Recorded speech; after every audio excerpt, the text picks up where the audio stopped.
எந்த ஒரு இன்சூரன்ஸ் கம்பெனியும் ஒரு ரூபா கூட இல்லாமல் உங்களுக்கு பாலிசியை தூக்கி கொடுத்துட மாட்டாங்க. ஆனால் நான் சொல்கிற இந்த இன்சூரன்ஸுக்கு நீங்கள் ஒரு ரூபா கூட கட்ட வேண்டியதில்லை.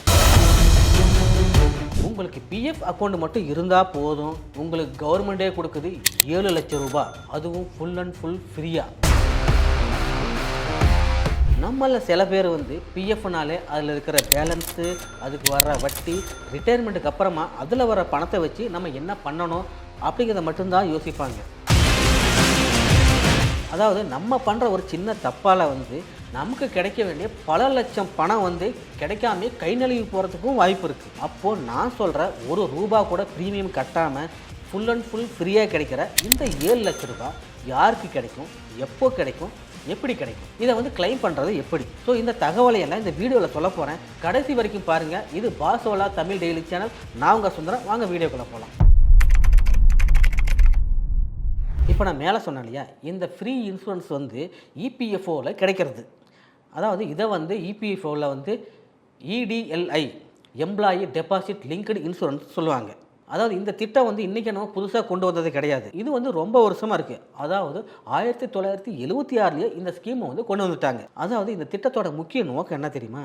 ஒரு ஊழியர் அவர் வேலையில் இருக்கும்போது திடீர்னு இறந்துட்டா அவங்க குடும்பம் நடுத்தெருவுக்கு வந்துடக்கூடாது. திடீர்னு ஏற்படுற இந்த பொருளாதார நெருக்கடியை எப்படி சமாளிக்கிறது, அதுக்கு ஒரு பக்கபலம் தேவையில்லையா? அதுக்காக கொண்டு வரப்பட்டது தான் இந்த இடிஎல்ஐ ஸ்கீம். இந்த திட்டத்தோட முக்கியமான நோக்கம் கூட இதுதான். அதாவது இந்த திட்டமானது இபிஎஃப் மற்றும் இபிஎஸ் திட்டங்களோட ஆட்டோமேட்டிக்காக லிங்க் ஆகிருக்கும். அதாவது யாருக்கெல்லாம் பிஎஃப் அக்கௌண்ட் இருக்கோ அவங்க எல்லாருக்குமே இந்த இன்சூரன்ஸ் பாலிசி பொருந்தும். அதாவது இந்த திட்டத்தில் நீங்கள் முக்கியமாக கவனிக்க வேண்டியது என்னென்னா, ஒரு ஊழியர் அவர் வேலையில் இருக்கும்போது இறந்தால் மட்டும்தான் உங்களுக்கு இந்த இன்சூரன்ஸ் பொருந்தும். நீங்கள் இதில் வர பணத்தை வாங்க முடியும். ஒருவேளை நீங்கள் வேலையை விட்டாலோ இல்லை ரிட்டையர்மெண்ட்டுக்கு அப்புறமோ நீங்கள் இந்த பணத்தை வாங்க முடியாது. இந்த திட்டம் உங்களுக்கு பொருந்தவே பொருந்தாது. இந்த திட்டத்தோட முக்கியமான சில சுவாரஸ்யமான அம்சங்களையும் நாம் இப்போ பார்க்கலாம். இதில் ஃபஸ்ட்டு என்னென்னா, நான் முன்னாடியே சொன்ன மாதிரி இந்த இன்சூரன்ஸ் கவரேஜ் ஒரு எம்ப்ளாய்க்கு ஃபுல் அண்ட் ஃபுல் ஃப்ரீயாக கிடைக்க போகுது. இதுக்காக அவருடைய சம்பளத்துலேருந்து ஒரு ரூபா கூட பிடிக்க மாட்டாங்க.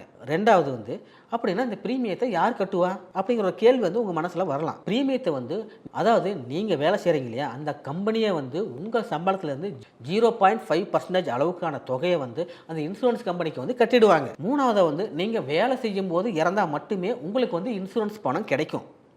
அது விபத்தாக இருக்கலாம், இல்லை இயற்கை மரணமாக இருக்கலாம், இல்லை ஏதாச்சும் நோய்வாய்ப்பட்டு கூட நீங்கள் இறந்துருக்கலாம். ஸோ அப்படி இருந்தால் மட்டும்தான் இந்த இன்சூரன்ஸ் பணம் உங்களுக்கு கிடைக்கும். அதாவது அந்த பணம் அவருடைய நாமினிக்கு கிடைக்கும். நாலாவது எல்லாருக்குமே இந்த 7 லட்சம் கிடைக்கும்னு சொல்ல முடியாது. அவங்க சம்பளத்தை பொறுத்து இந்த பணம் கொஞ்சம் ஏறும் இறங்கும். அதாவது ரூல்ஸ் பிரகாரம் 7 லட்ச ரூபா வரைக்கும் அதிகபட்சமாக வாங்கலாம். இப்போ நம்ம ஒரு முக்கியமான பகுதிக்கு வந்திருக்கோம். இந்த இடிஎல்ஐ திட்டத்தின் கீழே கிடைக்கிற இந்த இன்சூரன்ஸ் தொகையை எப்படி கால்குலேஷன் பண்ணுறாங்க? அதுக்குன்னு ஒரு ஃபார்முலா இருக்குது. அந்த ஃபார்முலா என்னன்னு இப்போ நம்ம பார்க்கலாம். என்னுடைய பேசிக் ஃபார்முலா என்னென்னா, நீங்கள் கடைசியாக வாங்கின 12 மாத சம்பளத்தை போல் உங்களுக்கு 35 மடங்கு கொடுப்பாங்க. இதோட சேர்த்து உங்களுக்கு போனஸாக 1.75 லட்ச ரூபாயும் கொடுப்பாங்க. அதாவது இதில் இன்னொரு ரூல்ஸும் இருக்குது. அதாவது உங்களுக்கு எவ்வளவு தான் சம்பளம் இருந்தாலும் உங்களுடைய அதிகபட்ச பேசிக் சேலரி லிமிட்டை அவங்க 15,000 தான் எடுத்துக்குவாங்க. ஒரு எக்ஸாம்பிளுக்கு சொல்லணும்னா, உங்களுக்கு 50,000 சேலரி இருக்குன்னு வச்சுங்களேன், அதை அவங்க 15,000 தான் கன்சிடர் பண்ணுவாங்க. ஒரு எக்ஸாம்பிளுக்கு ஒரு எம்ப்ளாயோட பேசிக் சேலரி 15,000 இல்லை அதுக்கு மேலே இருக்குதுன்னு வச்சுங்களேன். அப்போ ரூல்ஸ் பிரகாரம் எப்படி கால்குலேட் பண்ணுவாங்க தெரியுமா? 15,000 35 மடங்காக நீங்கள் பெருக்குனீங்கன்னா உங்களுக்கு வரது 5,25,000. இதோட இபிஎஃப்ஓ அதிகபட்ச போனஸை 1,75,000 சேர்த்து கொடுப்பாங்க. ஸோ இப்போ 5,25,000 இந்த 1,25,000 சேர்த்துனா உங்களுக்கு 7 லட்ச ரூபா வருது. இதுதான் அந்த கால்குலேஷன். அதிகபட்சமாக கொடுக்க போகிற தொகையும் இதுதான். நமக்கு பண செலவு எந்த ரூபத்தில் வேணாலும் வரலாம். அதுவும் இந்த மெடிக்கல் எமர்ஜென்சின்னா சொல்லவே வேண்டாம். சாதாரண தலைவலி காய்ச்சல்னு ஆஸ்பத்திரிக்கு போனால் கூட 5,000 10,000 செலவாகும். அது மட்டும் இல்லாமல் திடீர்னு ஆக்சிடென்ட், சிவியர் ஹெல்த் ப்ராப்ளம் இந்த மாதிரி வந்தால் கூட உங்களுக்கு லட்சக்கணக்கில் செலவாகும். அந்த சூழ்நிலையில் நம்மக்கிட்ட அவ்வளோ பணம் இருக்காது. கடன் வாங்க வேண்டிய சூழ்நிலை ஏற்படும். இதை தவிர்க்கணும்னா நாம முன்கூட்டியே எச்சரிக்கையாக இருக்கிறது நல்லது. மாதம் 700லேருந்து 900 வரைக்கும் நீங்கள் கட்டினா போதும். உங்களுக்கு 10 லட்சத்துலேருந்து 20 லட்ச ரூபா வரைக்கும் கவர் ஆகிற மாதிரியான ஹெல்த் இன்சூரன்ஸ் கிடைக்கும். இதில் சில கிரிட்டிக்கல் இல்னஸ் கவர் ஆகிற மாதிரியான சில பிளானும் இருக்குது. நாம் வந்து ஆன்லைனில் வந்து செக் பண்ணோம்னா ஏகப்பட்ட ஹெல்த் இன்சூரன்ஸ் இருக்குது. ஆனால் இதில் வந்து நம்ம எதை எடுக்கிறது எதை வாங்குறதுன்னு ஒரு கன்ஃபியூஷன் இருக்கும். அந்த கன்ஃபியூஷனில் வந்து நீங்கள் தவறான ஹெல்த் இன்சூரன்ஸை வாங்கிடக்கூடாது. நீங்கள் வந்து ஹெல்த் இன்சூரன்ஸ் வாங்கணும்னா ஒரு சிறந்த ஆலோசனை பெற்று அதுக்கப்புறம் வாங்குறது நல்லது. டிட்டோ இது ஜெரோதா பேக்டு கம்பெனி. இவங்க வந்து ஹெல்த் இன்சூரன்ஸுக்கு வந்து பர்சனல் அட்வைசர் மாதிரி செயல்படுறாங்க. இதில் வந்து கன்சல்டன்சி கால்ஸ் எல்லாமே ஃப்ரீ. டிட்டோ கன்சல்டன்சி டீம் வந்து 24/7 மாதிரி உங்கள் கூடவே இருந்து உங்களோட கிளைம் செட்டில்மெண்ட்டை பார்த்துக்குவாங்க. இவங்க வந்து மற்ற ஹெல்த் இன்சூரன்ஸ் கம்பெனி மாதிரி அந்த இன்சூரன்ஸை வாங்க இந்த இன்சூரன்ஸ் வாங்க அப்படின்னு சொல்லி உங்களை டார்ச்சர் பண்ணவே மாட்டாங்க. டேம் கால்ஸ் வந்து இவங்ககிட்ட சுத்தமாக கிடையாது. உங்களுக்கு வந்து எந்த மாதிரியான பிளான் வந்து சூட் ஆகும்னு சொல்லிட்டு அவங்கள வந்து சூஸ் பண்ணி கொடுப்பாங்க. நீங்களே இவங்ககிட்ட வந்து ஃப்ரீயாக கன்சல்டன்சி பெறணும், சிறந்த ஹெல்த் இன்சூரன்ஸ் வாங்கணும் அப்படின்னு நினைச்சீங்கன்னா கீழே இருக்கிற லிங்கை வந்து கிளிக் பண்ணி ஃப்ரீ கன்சல்டன்சி புக் பண்ணுங்க. சமீப காலமாக சோசியல் மீடியாவில் ஒரு செய்தி வந்து பயங்கரமாக வைரல் ஆகிட்டு. அதாவது குறைஞ்சபட்ச பலனா பிஎஃப் அக்கௌண்ட் இருக்கிற எல்லாருக்குமே வந்து 2.5 லட்சம் கொடுக்கணும்னு கவர்மெண்ட் வந்து இடிஎல்ஐ திட்டத்தின் கீழே ஒரு மாற்றத்தை கொண்டு வந்திருக்கிறது உண்மைதான். ஆனால் இந்த தொகை வந்து ஆட்டோமேட்டிக்காக எல்லாருக்குமே கிடைச்சிடாது. அதாவது இது முழுக்க ஒரு எம்ப்ளாயி வந்து ஒரு கம்பெனியில் வந்து எத்தனை வருஷம் வேலை பார்க்குறாரோ அதையும், அது மட்டும் இல்லாமல் இந்த இபிஎஃப்ஓ சம்பள நிபந்தனைகளையும் பொறுத்து மாறும். கண்ணை மூடிக்கிட்டு எல்லாருக்குமே இந்த 2.5 லட்சம் கிடைக்கும் அப்படிங்கிறதுக்கு எந்த கேரண்டியுமே கிடையாது. தகுதி மற்றும் வந்து இந்த இபிஎஃப்ஓ ரூல்ஸ் பிரகாரம் தான் இந்த இறுதி தொகையை வந்து முடிவு பண்ணுவாங்க. அதனால உங்களுக்கு இந்த விஷயத்தில் எந்த குழப்பமுமே வேண்டாம். சரி, இதை வந்து கிளைம் பண்ணுறது எப்படி, இது யாருக்கெல்லாம் கிடைக்கும்? நான் ஏற்கனவே சொன்னேன் இல்லையா, அதாவது ஒரு ஊழியர் வந்து அவர் வேலையில் இருக்கும்போதே இறந்தால் மட்டும்தான் இந்த பணம் கிடைக்கும். கடவுள் புண்ணியத்தில் யாருக்குமே அப்படி ஒரு நிலைமை வரக்கூடாது தான். ஒருவேளை எதிர்பாராத விதமாக அந்த ஊழியர் வந்து வேலையில் இருக்கும்போது இறந்துட்டா என்ன பண்ணுறது? அது அவர் தலையெழுத்து தானே. சரி, அப்போ வந்து இந்த பணத்தை வந்து யார் கிளைம் பண்ணலாம், யாருக்கு போய் சேரும், இபிஐ ரூல்ஸ் என்ன சொல்லுதோ அது பிரகாரம் தான் அந்த பணத்தை வந்து கொடுப்பாங்க. முதலாவது வந்து அந்த ஊழியர் வந்து நாமினியாக வந்து யாரை வந்து ஃபைல் பண்ணிக்கிறாரோ அவங்களுக்கு தான் இந்த பணம் போய் சேரும். ஒருவேளை அந்த எம்ப்ளாயி வந்து நாமினியாக வந்து யாரையுமே போடலைன்னா அந்த சட்டப்படி வாரிசுகள் யாருக்கோ அவங்களுக்கு போய் சேரும். அதாவது அது மனைவியாக இருக்கலாம், இல்லை அவங்க குழந்தைங்களாகவும் இருக்கலாம், அவங்களுக்கு போய் இந்த பணம் சேர்ந்துடும். இதில் இன்னொரு சிக்கல் இருக்குது. அதாவது அவர் வந்து நாமினியாக போட்டுக்கிறது வந்து 18 வயசு கீழே மைனராக இருந்தால் என்ன பண்ணுறது? சரி, அந்த அவர் இறந்துட்டார், அவரோட மைனர் நாமினி வந்து யாருக்கிட்ட வளர்றாரோ, அதாவது சித்தப்பா, பெரியப்பா, மாமா, இந்த மாதிரி யாருக்கிட்ட வேணாலும் வளரலாம். அவங்க தான் அவங்களுக்கு வந்து கார்டியனாக இருப்பாங்க. அந்த கார்டியன்கிட்ட வந்து இந்த பணத்தை வந்து கொடுத்துருவாங்க. இந்த இடிஎல்ஐ கிளைமை வந்து நீங்கள் வந்து ஆன்லைனில் பண்ண முடியாது. முழுக்க ஆஃப்லைன் தான். நீங்கள் நேரில் போய் தான் அப்ளை பண்ணி வாங்கிக்க முடியும். இந்த இன்சூரன்ஸை வந்து நீங்கள் கிளைம் பண்ணால் நீங்கள் முக்கியமாக ஃபார்ம் 51F வந்து ஃபில் பண்ணணும். அதாவது நீங்கள் அந்த ஃபார்மை எல்லாம் ஃபுல்லாக ஃபில் பண்ணி அதில் கேட்டிருக்கிற டாக்குமெண்ட் எல்லாம் சேர்த்து அதை வந்து ரீஜனல் இபிஎஃப்ஓ ஆஃபீஸுக்கு நேரில் போய் தான் நீங்கள் கொடுக்கணும்.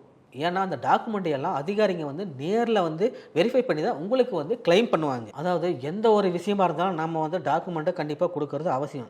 ஸோ இந்த இதுக்கு வந்து என்னென்ன டாக்குமெண்ட் தேவை அப்படிங்கிறத இப்போ பார்க்கலாம். ஃபஸ்ட்டு வந்து என்னென்னா, அந்த இறந்து போனார் இல்லையா அந்த ஊழியருடைய டெத் சர்டிஃபிகேட் கண்டிப்பாக வேணும். ரெண்டாவதாக கிளைம் பண்ணுறாரு இல்லையா அந்த நாமினியோட அடையாள அட்டை, ஆதார், பேன் கார்டு எதுவாக வேணாலும் இருக்கலாம். அப்போ அதோட வந்து அவங்க பேங்க் டீட்டெயில்ஸு, கேன்சல் செக்கு இதெல்லாம் சேர்த்து கொடுக்கணும். மூணாவதாக இறந்து போன ஊழியரோட யூஏஎன் நம்பரு, அது மட்டும் இல்லாமல் அவருடைய சர்வீஸ் விவரமெல்லாம் அதில் வந்து கண்டிப்பாக குறிப்பிட்டிருக்கணும் நீங்கள். நாலாவதாக அந்த ஊழியருடைய அட்டாஸ்டேஷன், அதாவது அந்த ஊழியர் வந்து அந்த கம்பெனியில் தான் வேலை பார்த்தாருன்னு சொல்லிட்டு அந்த கம்பெனியோட சீல் வச்ச ஒரு லெட்டர் வேணும். இந்த லெட்டரை வந்து சாதாரணமாக கொடுத்தாலும் பத்தாது, அது சீல் வச்சிருக்கிறது இன்னும் ரொம்ப நல்லது. ஒருவேளை அந்த கம்பெனி மூடிட்டாலோ இல்லை அந்த கம்பெனிலேருந்து கையெழுத்து வாங்க முடியலனாலோ அப்போ என்ன பண்ணுறது? அப்போ வந்து கெசட்டஸ் ஆஃபீஸர்கிட்டருந்து இந்த அட்டாஸ்டேஷன் வாங்க வேண்டியிருக்கும். பார்த்தீங்களா, மாதம் நம்ம சம்பளத்துலேருந்து கட் பண்ணுற பிஎஃப்க்கு பின்னாடி எவ்வளோ பெரிய பெனிஃபிட் இருக்குன்னு. ஆனால் நாம் என்ன பண்ணுறோம், போர்ட்டலில் வந்து லாகின் பண்ணி அதில் வந்து நாமினி, அப்புறம் அதில் கேட்ட இன்ஃபர்மேஷன் எதையுமே ஃபில் பண்ணுறதில்ல, எல்லாத்தையுமே நம்ம மறந்துடுறோம். ஒருவேளை உங்கள் அக்கௌண்ட்டில் வந்து நாமினியை வந்து நீங்கள் ஃபில் பண்ண மறந்துட்டிங்கன்னா இதனுடைய பெனிஃபிட் வந்து உங்கள் குடும்பத்துக்கு கிடைக்காமையே போயிடும். அதனால தான் சொல்கிறேன், இப்போவே உங்கள் யூஏஎன் போர்ட்டலில் லாகின் பண்ணி உங்கள் குடும்ப உறுப்பினர்களை, அதாவது உங்கள் மனைவியாக இருக்கலாம், பசங்களாக இருக்கலாம், யாரையாச்சும் ஒருத்தரை வந்து நாமினியாக வந்து நீங்கள் வந்து உடனே ஃபில் பண்ணி வச்சுக்கோங்க. இந்த தகவல் வந்து உங்களுக்கு பயனுள்ளதாக இருந்துச்சுன்னா உங்கள் ஃப்ரெண்ட்ஸ், ரிலேட்டிவ்ஸ் எல்லாருக்குமே வந்து ஷேர் பண்ணுங்கள். அப்படியே உங்கள் வாட்ஸ்அப் குரூப்புக்கு ஷேர் பண்ணிவிடுங்க. ஏன்னா நிறைய பேருக்கு இந்த திட்டத்தை பற்றி இன்னும் தெரியவே இல்லை. அவங்களுக்கும் தெரிய வைக்கிறது நல்லது தானே, அவங்கள வந்து இதன் மூலிமா பயனடைவாங்க. உங்களுடைய ஷேர் வந்து யாரோ ஒருத்தருடைய கஷ்டமான நேரத்தில் அது உதவியாக இருக்கும். இது மாதிரியான சுவாரஸ்யமான மற்றும் பயனுள்ள தகவல்களை தெரிஞ்சுக்கிறதுக்காக நீங்கள் வந்து எங்கள் சேனலில் வந்து சப்ஸ்கிரைப் பண்ணிக்கோங்க. பக்கத்தில் இருக்கிற பெல் ஐக்கானே கிளிக் பண்ணுங்கள். உங்களுக்கு இந்த வீடியோ பிடிச்சிருக்குன்னு நம்புகிறேன். இந்த வீடியோ பற்றின கருத்துக்களை வந்து கமெண்ட்டில் சொல்லுங்கள்.